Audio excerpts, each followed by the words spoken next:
দেশের অন্তত ১৩টি অঞ্চলের উপর দিয়ে ঘণ্টায় ৪৫ থেকে ৬০ কিলোমিটার বেগে অস্থায়ীভাবে দমকা অথবা ঝড়ো হওয়া সহ বৃষ্টি হতে পারে বলে জানিয়েছে আবহাওয়া অধিদপ্তর। এ কারণে সংশ্লিষ্ট এলাকার নদী বন্দরগুলোকে ১ নম্বর সতর্ক সংকেত দেখাতে বলা হয়েছে।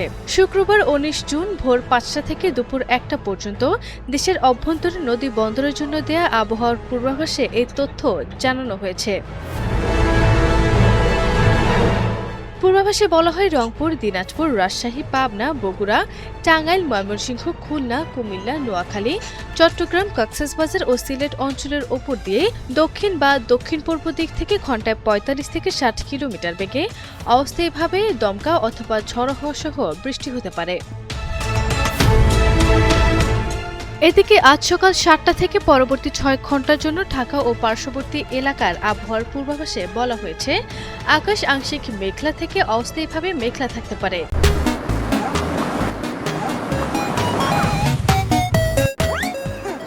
এ সময় বজ্র অথবা বজ্রসহ বৃষ্টি হতে পারে।